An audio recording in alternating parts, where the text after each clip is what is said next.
ஒரு 17 வயது பெண். அவளை செங்கார் என்கிற ஒரு மிருகம் பாலியல் வன்கொடுமை செய்து சிதைத்திருக்கிறது. உயிர் பிழைத்தாலே தவிர ஒவ்வொரு நிமிடமும் செத்துக்கொண்டே இருந்தாள். அவன் பிஜேபி எம்எல்ஏ, அதுக்கு முன்னால சமாஜ்வாதி கட்சியில இருந்திருக்கான், அதுக்கு முன்னால பகுசன் சமாஜ் கட்சியில எம்எல்ஏவா இருந்திருக்கான், அதுக்கு முன்னால இளைஞர் காங்கிரஸ்ல இருந்திருக்கான். அது ஊர் மேஞ்ச கழுதையாக இருந்திருக்கிறது. RSS ஒழுக்கத்தை கற்றுக் கொடுக்கிற இயக்கம் இல்லையா? அப்படி வந்தவர்களை எல்லாம் மாலை போட்டு வரவேற்று. யோசித்து பாருங்கள், ஒரு 17 வயது பெண் பாலியல் வன்கொடுமை, கூட்டு பாலியல் வன்கொடுமை, அதை கேட்க போன அப்பா கொலை செய்யப்பட்டு இருக்கிறார். அந்த காவல்துறையினர் அடித்ததனால்தான் இவர் இறந்து போனார் என்று சொல்வதற்கு இருந்த சாட்சி யூனுஸ் ஒரு மர்மமான முறையில் கொல்லப்பட்டு இருக்கிறார். அதன் பிறகு அவருடைய சித்தப்பா சிறையில் இருக்கிறார். அத்தைகள் இருவரும் கொல்லப்படுகிறார்கள். ஆனாலும் இந்த பெண்ணுக்கு கருணை காட்ட அவர்களுக்கு மனம் இல்லை.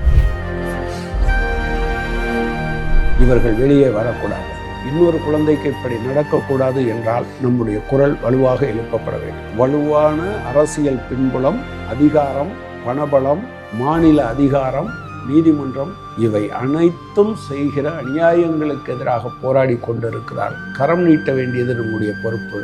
நண்பர்களோடு பேசுங்கள், தெருவில் பேசுங்கள், இது அக்கிரமம் என்று சொல்லுங்கள். இந்தியா ஜனநாயக நாடென்றால், இங்கு நீதிமன்றம் இருக்கிறது என்றால், இங்கு மனச்சாட்சி உள்ள மனிதர்கள் இருக்கிறார்கள் என்றால், ஒவ்வொருவரும் இந்த அநியாயத்துக்கு எதிராக நாம் குரல் எழுப்ப வேண்டியது அவசியம். அக்கிரமங்கள் நடக்கும்போது அமைதி காப்பதும் அக்கிரமத்திற்கு துணை போவதுதான். 2017 ஆண்டு ஜூன் மாதம் 4ஆம் தேதி இது நடந்தது. உத்தரப்பிரதேசத்தில் யோகி ஆதித்யநாத் ஆட்சி வந்து சில நாட்களே ஆகியிருந்த நிலை. ஒரு 17 வயது பெண், அவளுடைய பெயர் நமக்கு தெரியாது, சட்டப்படி அதை வெளியிட முடியாது என்பதால் யாரும் அதை வெளியிடவில்லை. ஒரு 17 வயது பெண், அவளை செங்கார் என்கிற ஒரு மிருகம் பாலியல் வன்கொடுமை செய்து சிதைத்திருக்கிறது.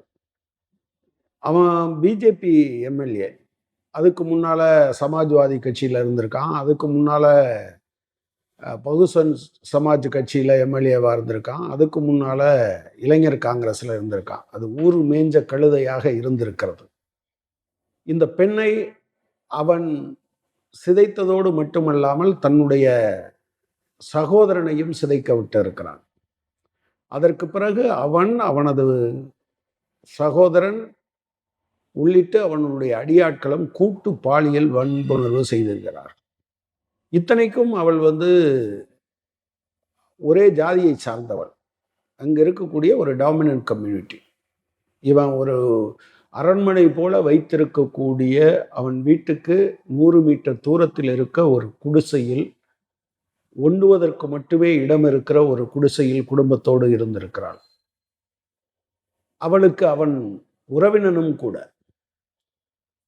ஆனா என்ன பிரச்சனைனா, இதை சிதைக்கும் போது அந்த மிருகத்துக்கு ஒரு குழந்தையை, தன் மகள் வயதுள்ள குழந்தையை சிதைக்கிறோம் என்கிற உணர்வு கூட இல்லாமல், அன்றளர்ந்த பூவை தெருவிலே வீசி அதன் மீது ரோடு என்ஜினை செலுத்துவது போல ஒரு மண்ணோடு மண்ணாக தடமற்று போய் செய்கிற வகையில் அந்த சுயத்தை சிதைத்திருக்கிறான்.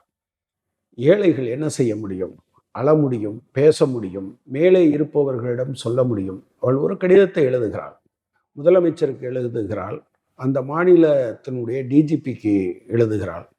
முதலமைச்சர் யோகி, டிஜிபி ஓபி சிங் சொல்கிறார், ஒரு அதிகாரத்தில் இருக்கிற புகழ்பெற்ற மனிதர் மீது அபாண்டமாக பழி சொல்கிறார்கள் என்று சொல்லிவிட்டு கடந்து போகிறார். யோகி ஆதித்யநாத் அரசு அமைதியாக இருந்திருக்கிறது. அப்பாவுக்கு பொறுக்கவில்லை, பெற்ற மனமில்லையா, துடிதுடித்து போகிறார். காவல் நிலையத்திற்கு போகிறார். அவரால் முடிந்தது அவ்வளவு மட்டும்தான். இந்த அதிகார பலம், பணபலம், ஆள்பலம் மிக்கவனோடு அவரால் நேரடியாக போராட முடியாது. எனவே காவல் நிலையத்திற்கு போகிறார். காவல் நிலையத்தில் இவ்வளவு பெரிய ஆளுக்கு எதிராக எப்படி நீ சொல்லலாம் என்று அடிக்கிறார்கள், மிதிக்கிறார்கள். அவர்கள் காலில் போட்டிருந்த பூட்ஸு காலால் வாயிலும் கண்ணிலும் மிதித்து நசுக்கி இருக்கிறார்கள். மனமும் உடலும் துவண்டு போய் அந்த மனிதன் வீட்டுக்குள்ளேயே கிடக்கிறான். அந்த பெண், அவளுடைய தாய், எல்லோரும் நிற்கதியாக நிற்கிறார்கள். மீண்டும் இந்த பெண் 17 வயது தான் என்றாலும் கூட எல்லோருக்கும் கடிதம் எழுதுகிறாள். எதுவும் இல்லை. ஆனால் இந்த குடும்பம் சமாதானமாகவில்லை என்பதை தெரிந்து கொண்டவர்கள் ஒரு பொய் வழக்கில் மீண்டும் அவரை காவல் நிலையத்திற்கு அழைத்து சென்று தாக்குகிறார்கள். திடீரென்று அவருக்கு வைத்த வலி வந்துவிட்டது என்று கொண்டு போய் மருத்துவமனையில் சேர்க்கிறார்கள். அங்கு அவர் இறந்து போகிறார். ஒரு அநியாயம் நடக்கிறது, அதற்கு எதிராக அதுவும் தன் மகளுக்கு நடக்கிறது. அதுவும் ஒரு மேஜராகாமல் இருக்கக்கூடிய மகளுக்கு நடக்கிறது, குழந்தைக்கு நடக்கிறது என்கிற போது துடித்த அந்த தந்தையின் உயிரை அவர்கள் பறித்து விட்டார்கள். அதன் பிறகு அவருடைய சித்தப்பா, அந்த பெண்ணின் சித்தப்பா, இந்த பிரச்சனையை கிளப்புகிறார்.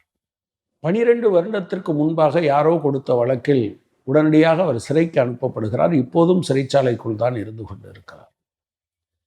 இவளுக்கு தாங்கவில்லை. முதலமைச்சரிடம் சொல்லியாகிவிட்டது, டிஜிபியிடம் சொல்லியாகிவிட்டது, கலெக்டரிடம் சொல்லியாகிவிட்டது.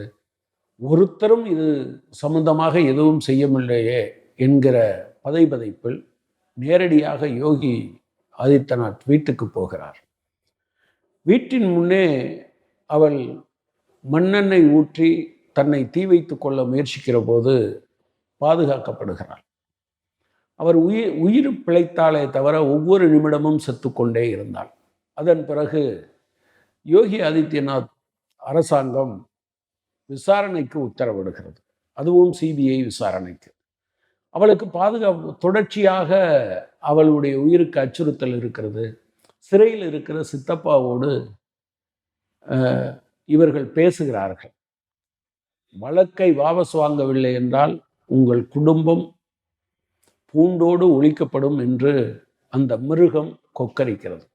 அது வெளியில் தான் இருக்கிறது, பாதுகாப்போடு இருக்கிறது. அது சட்டமன்றத்திற்கு செல்கிறது, மக்கள் பிரதிநிதியாக அது தொடர்கிறது. அப்போதும் பாஜக அதன் மீது எந்த நடவடிக்கையும் இல்லை. ஆசிஃபா வழக்கு தெரியுமா? அதில் குற்றவாளிகள் கைது செய்யப்பட்ட போது பிஜேபிக்காரர்கள், சங் பரிவார்காரர்கள் எப்படி ஊர்வலம் போனார்களோ, அப்பாவி மீது வழக்கு போடாதே என்று, அதே போல இங்கும் போனார்கள். ஊர் அமைதியாக இருந்தது என்று பத்திரிகைகள் எழுதின. அது அமைதி அல்ல, பயம். இப்போது சிபிஐ நீதிமன்றம் அதை விசாரிக்கிறது. இவளுக்கு பாதுகாப்பும் கொடுக்கப்படுகிறது. பிரச்சனை என்னவென்றால், இவள் ஒவ்வொரு முறையும் அந்த வழக்குக்கு போய் வருகிற போது அவளுக்கு பாதுகாப்பில்லை என்று சொன்னதால் அவளுக்கு காவல் துறையினரின் பாதுகாப்பு கொடுக்கப்படுகிறது. ஆனால் அவர்கள் முறையாக வரவில்லை. இன்ஃபேக்ட் அவளுக்கு ஒரு சந்தேகம் வருகிறது. இவர்கள் தன்னை பாதுகாக்க வந்திருக்கிறார்களா, உளவு பார்க்க வந்திருக்கிறார்களா என்று உச்ச நீதிமன்றத்திற்கு கடிதம் எழுதுகிறார். இப்படி ஒரு நாள் வழக்குக்கு செல்லுகிற போது நம்பர் பிளேட்டில் கிரீஸ் வச்சு மறைக்கப்பட்ட ஒரு வாகனம் நேர் எதிராக தவறான பாதையில் இவளுடைய வண்டியின் மீது மோதுகிறது.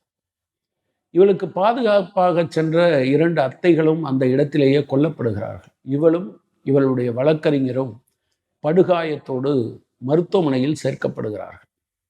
அப்போதுதான் அவர் சொல்கிறாள், உச்சநீதிமன்றத்துக்கு நான் அனுப்பினேன், இவர்கள் என்னை பாதுகாக்கவில்லை என்று அவள் கதறுகிறாள். அப்போது உச்சநீதிமன்ற தலைமை நீதிபதியாக இருந்த ரஞ்சன் கோகோய் அப்படி ஒரு கடிதமே தன் கைக்கு வரவில்லை என்று சொல்லி அந்த அலுவலகத்தை நாடுகிற போதுதான் கடிதம் வந்து 5 நாட்களாக அவர்கள் அதை கவனிக்கவே இல்லை, தூர தூக்கி வைத்து விட்டார்கள் என்று தெரிகிறது. அதன் பிறகு நீதிமன்றத்திற்கு முறையிட்ட பிறகு அவளை வேறு இடத்தில் அங்கிருந்தால் காப்பாற்ற முடியாது என்று யார் பாதிக்கப்பட்டாரோ அவர் அந்த ஊரில் இருந்து விரட்டப்படுகிறார்.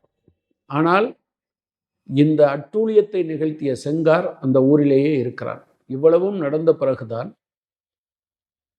பாஜகவுக்கு சற்று சொரணை வருகிறது.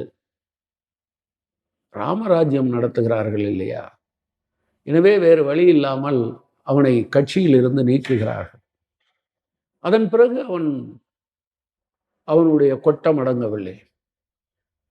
சிபிஐ நீதிமன்றம் அவனுக்கு தண்டனை கொடுக்கிறது, ஆயுள் தண்டனை. அதாவது ஆட்கடத்தல், போக்சோ, கொலை குற்றம், சதி செய்தல் என்று இத்தனை வழக்குகள் இருந்ததால் ஆயுள் தண்டனை என்று கொடுக்கிற போது நீதிமன்றம் ஒன்றை சொல்லுகிறது. இது ஆயுள் தண்டனை என்றால் 14 வருடம் முடிந்த பிறகு வெளியே வருவதில்லை, அவன் உயிரோடு இருக்கும் வரை சிறையில் இருக்க வேண்டும் என்று உத்தரவிடுகிறது. நீதிமன்றத்தினுடைய வாசகங்கள் மிக கடுமையாக இருந்தன. அவ்வளவையும் இப்போது சொல்வது எளிதாக இருக்காது. இந்த பெண்ணுக்கு அதோடு 25 லட்சம் அபராதம் என்று சொல்கிறார்கள். இந்த காலகட்டத்தில் அவள் டெல்லியில் இருக்கிறாள். அங்கும் அச்சுறுத்தல் தொடர்கிறது. வேறு வழி இல்லாமல் அவளுக்கு பாதுகாப்பு கொடுக்கப்படுகிறது. இதோடு நடந்து கொண்டே இருக்கிறது. உயிருக்கு பயந்து வாழ்ந்து கொண்டே இருக்கிறார். ஆனால் என்ன பிரச்சனை அப்படின்னு சொன்னால், இப்போது டெல்லி உயர்நீதிமன்றம் அவர்கள் எங்கே பாசிஸ்டுகள் தங்களுடைய ஊடுருவலை எல்லா இடத்திலும் செய்திருக்கிறார்கள். அவர்கள் சொல்கிறார்கள் இல்லையா, பிரதமர் ஆர்எஸ்எஸ்காரர், குடியரசுத் தலைவர் ஆர்எஸ்எஸ் காரர், பெண்ணு இருக்க முடியாதனால ஆதரவாளர், எல்லா இடத்திலும் இருக்கிறோம் என்று சொல்கிறார்கள் இல்லையா. நீதிமன்றத்தையும் அவர்கள் வளைத்திருக்கிறார்கள். இப்போது நீதிமன்றம் சொல்லி இருக்கிறது, அவருடைய அந்த ஆயுள் தண்டனை என்பது இடைநிறுத்தம் செய்யப்பட்டு அவரை விடுதலை செய்யலாம் என்று சொல்லி இருக்கிறது. நீதிமன்றங்கள் ராமராஜ்யத்தில் இப்படித்தான் இருக்கின்றன. பில்கிஸ் பானு பாலியல் வன்கொடுமை செய்யப்பட்ட வழக்கில் 14 பேர் கொல்லப்பட்டார்கள். 7 பேர் பாலியல் வன்கொடுமைக்கு உள்ளாக்கப்பட்டார்கள். பில்கிஸ் பானுவினுடைய 3 வயது குழந்தை காலை பிடித்து தலையை பாறையில் மோதி சிதறடித்து கொண்டார்கள். அந்த வழக்கில் குற்றம் சாட்டப்பட்டு உள்ளே இருந்தவர்கள், தண்டனை பெற்று உள்ளே இருந்தவர்கள் வெளியே வருகிறார்கள். ஆர்எஸ்எஸ் ஒழுக்கத்தை கற்றுக் கொடுக்கிற இயக்கம் இல்லையா. அப்படி வந்தவர்களை எல்லாம் மாலை போட்டு வரவேற்றது. அதன் பிறகுதான் இந்தியா முழுவதும் மிகப்பெரிய போராட்டம் நடந்த பிறகு நீங்கள் பார்த்தீர்கள் என்றால், பிறகு உச்சநீதிமன்றம் தலையிட்டு அவர்கள் இப்போது உள்ளே போயிருக்கிறார்கள். இப்போ சமீபத்தில் 1 வாரத்துக்கு முன்னால் உங்களுக்கெல்லாம் தெரிஞ்சிருக்கும், அக்லக் என்று ஒரு வயதானவர் வீட்டில் அவருடைய ஃப்ரிட்ஜில் மாட்டுக்கறி வைத்திருந்தார் என்று ஒரு கும்பல் அவரை அடித்தே கொள்கிறது. ஆர்எஸ்எஸ் ஒழுக்கத்தை கற்றுக் கொடுக்கும். தனிப்பட்ட முறையில் 2 பேருக்கு இடையில சண்டை வந்தது, ஒருத்தன் அவசரத்தில் குத்திடுறான்னா கூட வருத்தப்படுவான். ஆனால் இது ஒரு கும்பலாக சேர்ந்து ஒரு மனிதரை அடித்தே கொள்கிறது. அந்த குடும்பத்தினுடைய பார்வையிலேயே அடித்துக் கொள்கிறது. அதில் குற்றம் சாட்டப்பட்ட ஒருவன் சிறையில் இறந்து விட்டான் சுகவீனமாயி என்பதற்காக அவனுடைய மகளுக்கு உத்தரப்பிரதேச அரசாங்கம் ஆசிரியர் வேலை வழங்கியது. இப்போது கவர்னர் அந்த மாநில ஆளுநர் இல்லை, அவங்க மேலே உள்ள வழக்குகளை எல்லாம் கைவிட்டு விடலாம் என்று ஒரு கடிதம் அனுப்புகிறது. நல்ல வேளை அங்கிருக்கிற ஒரு நீதிமன்றம் இதை ஏற்க முடியாது என்று தள்ளுபடி செய்திருக்கிறது. இதுதான் இவர்கள் நீதிமன்றத்தை இந்த காலத்தில் ஆக்கி வைத்திருக்கக்கூடிய கோலம். நீங்கள் உத்தரப்பிரதேசத்தில் நீங்கள் சொல்லும்போது டிஜிபியே என்ன சொன்னாருங்கிறத நான் சொன்னேன். பிறகு அவ விடுதலை செய்யலாம் என்று சொன்னோன்னா தாயோடு போய் அதற்கு எதிராக ஆர்ப்பாட்டம் செய்தால் இந்த செங்கார் என்கிற மிருகத்தின் ஏவலாட்கள் மீண்டும் அவர் மீது பாய்ந்திருக்கிறார்கள். யோசித்து பாருங்கள், ஒரு 17 வயது பெண் பாலியல் வன்கொடுமை, கூட்டு பாலியல் வன்கொடுமை, அதை கேட்க போன அப்பா கொலை செய்யப்பட்டு இருக்கிறார்.